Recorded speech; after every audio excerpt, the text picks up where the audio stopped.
If only someone who really believed in limited government, someone who respects the dignity of the individual freedom. If only someone like Ron Paul would run for president. Oh, he's here via satellite. Dr. Paul, why didn't you run for president? Well, John, that's interesting because I had a dream once that I actually did.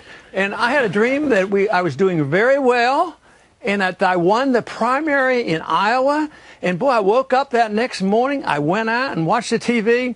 My name was never mentioned, so I guess it was all just a dream. But I've thought about it, so maybe someday I will.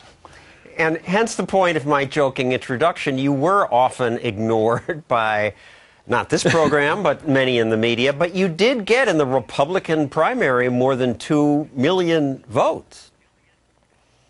Yeah, I was pretty pleased. Of course, you always want to do better. But I was very encouraged by the number of people, especially the young people that showed up when I went to the university. That's where I have become more optimistic. I have to admit, I did watch some of the State of the Union message tonight, and I didn't come out of watching that very optimistic. That was rather depressing. But going to the college campuses, which I will continue to do, there's reason to be optimistic. A lot of young people know what you have been talking about and so many others. It's so different than it was when I first got into politics in 1970. A lot of people now do care about individual liberty and limited government.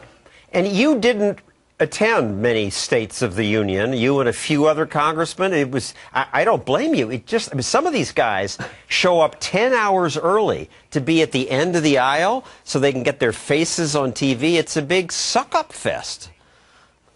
Boy, it was terrible. I watched a little bit of that tonight, and I keep thinking of, it's like a circus, a joyous occasion, and rushing in there and getting those seats. And they'll go in there and occupy a seat there very early on, hours and hours before. But the jumping up and down and the ritual that they go through, should the Republicans get up on this one or should they sit on their hands? Oh, this is one where everybody gets up and down. And it sounds like the world has been saved. If you were locked in just being on that floor, it would be so distorted. But that's about the way Washington is. It's so distorted. They live in their own little bubble, and they don't know that there's anybody like you or anybody in your audience that might have questions about what's going on in this country. And certainly we didn't get any answers tonight. And I note that there's no requirement that they hold these big celebrations, that the Constitution just says the president from time to time shall give Congress information on the State of the Union. Thomas Jefferson wrote his, and that's what happened for 100 years. George Washington said 800 words. Obama, it's several thousand words.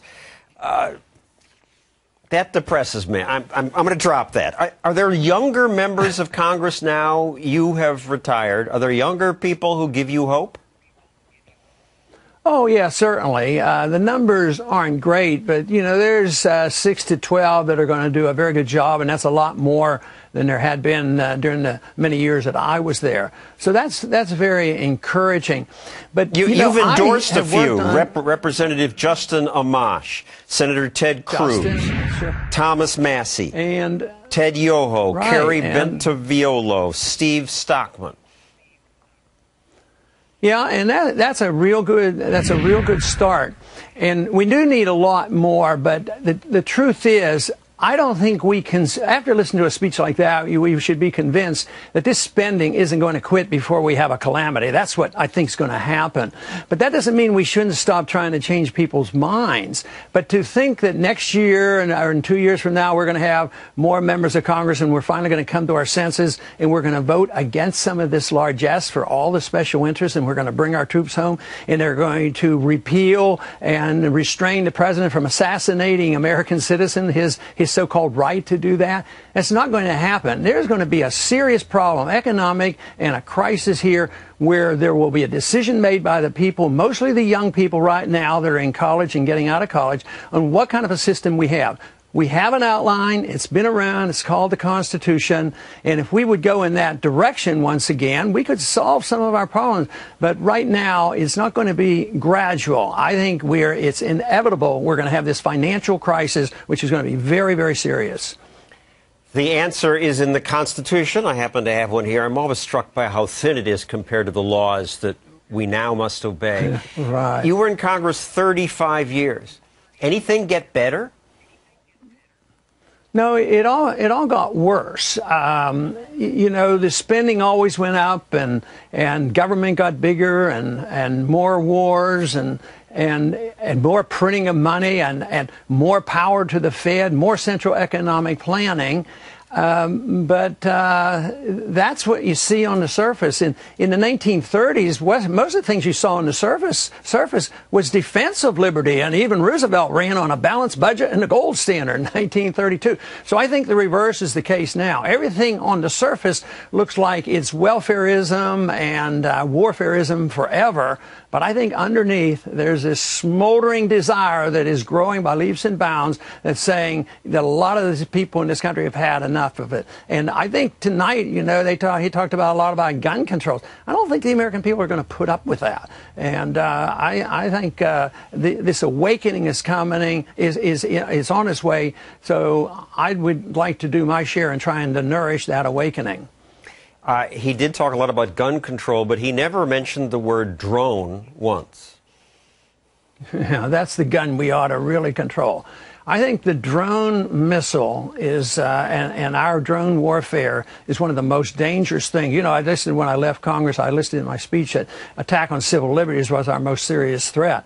But then the other thing was the killing of foreigners in foreign countries, like that we do in endless countries, you know, by drones. And civilians get killed, and Americans get killed, and it's so over the top, and there's not enough talk about that. And that to me, if you don't have your civil liberty, they do say they are keeping us safe. Kill them there so they don't kill us here.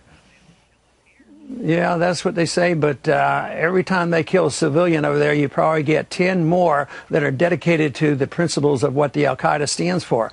Keep foreigners out of our land and punish those who come here to kill us. And the war fever that is built up, the need. Right now I saw a statistic where we are actually putting troops into probably about 35 countries in Africa because we're competing with China. Now, China has earned some money. You know, we buy their stuff, and they're going over there and investing in natural resources. So we're investing by buying more weapons and going over there and putting more troops in Africa. And now they say, well, we've had this victory in Iraq and Afghanistan, so we're going to move to the Far East and into Africa and conquer those lands as well. And it's going to backfire because we will go bankrupt. And these things will have to stop, and there's going to be a lot of piling on. This is not the way to win friends and influence people by dropping drone missiles on them constantly. Dr. Paul, we have a